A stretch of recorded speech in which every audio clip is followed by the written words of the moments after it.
इस वीडियो में रणवीर इलाहाबादिया की आय, इनकम के बारे में जानकारी दी गई है, लेकिन यह वीडियो किसी भी तरह से यह साबित नहीं करता कि वह किसी गलत तरीके से पैसा कमाते हैं।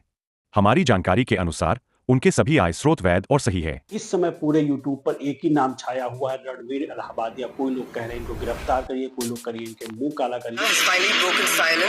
ह्यूमर के नाम पर समाज में गंदगी फैला रहे हैं। बहुत घुटते तरीके से कुछ चीजों को कहा गया। ये करनी पड़ेगी। मैं ये तो आईटी कमेटी में मैं इस मुद्दे को उठाने ही वाली हूँ। और ये सब हो रहा है सिर्फ इसलिए क्योंकि उन्होंने किसी शो में जाकर कुछ ऐसा बोल दिया। Rather, watch your parents have every day for the rest of your life. इसके लिए उन्होंने माफी भी मांगी, लेकिन आपको मालूम है जीभ से कोई बात निकल जाती है तो वो वापस नहीं आती। कहते हैं कि शब्द शब्द संभाल कर बोलिए, शब्द के नहीं है हाथ और पाँव, एक शब्द में है औषधि और उसी शब्द में है घाव। वाह। लेकिन इसका मतलब ये भी नहीं कि हम उनका समर्थन करते हैं। उन्होंने बहुत गलत कहा, ऐसा उन्हें नहीं कहना चाहिए था। क्योंकि ये चैनल बिजनेस और स्टार्टअप का है तो इस चैनल पर हम लोग उस विषय पर बात नहीं करेंगे।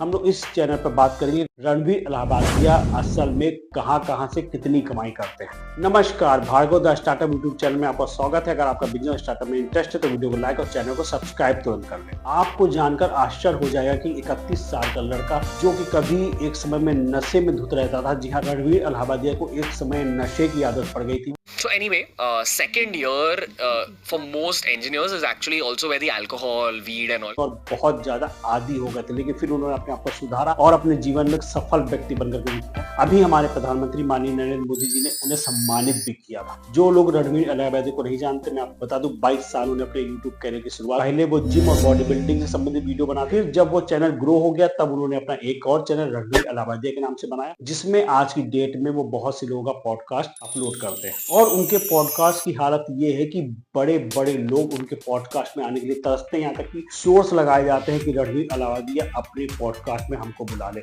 और सुनने में तो ये भी आता है कि लोग उनके पॉडकास्ट में आने के लिए 15 से 20 लाख रुपए तक देते हैं। जो लोग पॉडकास्ट नहीं जानते, मैं आपको बता दूं, एक तरह का इंटरव्यू भी होता है। जैसे हम लोग पहले अपने दोस्तों में किसी बेइज्जती कर देते थे और आज ही बेटों से रोस्ट कहने लगे। तो आइए जान लेते हैं इनकी कमाई के। सबसे पहला सोर्स इनके यूट्यूब चैनल। रणवीर इलाहाबादिया के पास 4 यूट्यूब चैनल है, जिससे लगभग एडसेंस से इन्हें 35 से 40 लाख रुपए हर महीने मिल जाता है। जी हाँ, 35 से 40 लाख रुपए, जो कि बहुत से लोगों का इंडिया में साल भर का पैकेज होता है। उतना वो पैसा एक महीने यूट्यूब एडसेंस से ही कमा लेते हैं। वीडियो में आगे बढ़ने से पहले आपको याद दिला दूं कि आपने अभी तक हमारे चैनल को सब्सक्राइब नहीं किया है। मैं देख रहा हूँ कि 40 से 50% लोग वीडियो को देख लेते हैं लेकिन चैनल को सब्सक्राइब नहीं करते। तो अगर आपका बिजनेस स्टार्टअप में कोई भी इंटरेस्ट है तो वीडियो को लाइक और चैनल को सब्सक्राइब तुरंत कर दीजिए। चलिए अपने टॉपिक को आगे बढ़ाते हैं। दूसरे नंबर पर आता है ब्रांड डील या स्पॉन्सरशिप। इसके लिए वो लमसम 4 से 5 लाख रुपए एक ब्रांड डील का जरूर लेते हैं और महीने भर में उन्हें कम से कम 1 या 2 ब्रांड डील जरूर मिल जाते हैं। तीसरे नंबर पर है रणवीर इलाहाबादिया पॉडकास्ट, जहां पर बहुत बड़े बड़े सेलिब्रिटी आते हैं और अपना इंटरव्यू देते हैं। यहाँ पर बहुत बड़े बड़े सेलिब्रिटी जो आते हैं वो तो पैसा नहीं देते। सर आपका स्वागत है। मैंने भी सोचा। हम लोग ग्लैमर बेचते हैं, ग्लैमरस लाइफ है नहीं।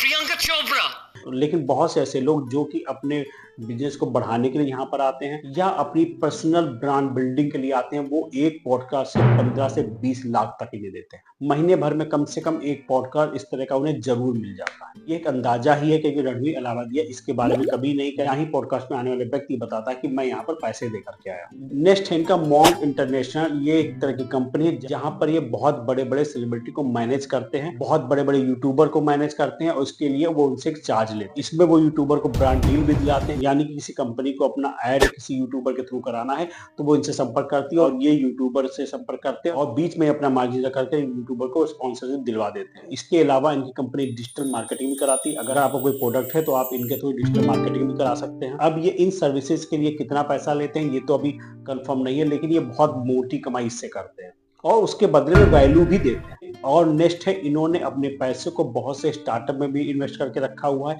वहां से भी इनकी भी साल भर की अच्छी खासी कमाई हो जाती है। इसके अलावा बहुत सी कंपनी, बहुत सी यूनिवर्सिटी इनको स्पीच के लिए बुलाती है। इसके लिए वो 1 से 2 घंटे की स्पीच के लिए 25 से 30 लाख रुपए चार्ज करते हैं। तो ये थे रणवीर इलाहाबादिया के कमाई के सारे स्रोत, जहां से वो अच्छी खासी मोटी कमाई करते हैं। हर जगह से वो कितनी कमाई करते हैं ये तो कहीं डाटा उपलब्ध नहीं है और ना ही उन्होंने किसी अपने यूट्यूब चैनल में बताया है, लेकिन एक आंकड़े के हिसाब से वो साल भर के 60 से 70 करोड़ रुपए कमाते हैं। जी हाँ, एक यूट्यूबर 31 साल का 60 से 70 करोड़ रुपए कमाता है। इसके अलावा भी अगर आपको उनकी कमाई का कोई स्रोत मालूम है तो कमेंट बॉक्स में बताएं। स्टार्टअप और बिजनेस की ऐसी जानकारी के लिए वीडियो को लाइक और चैनल को सब्सक्राइब करना ना भूलिए।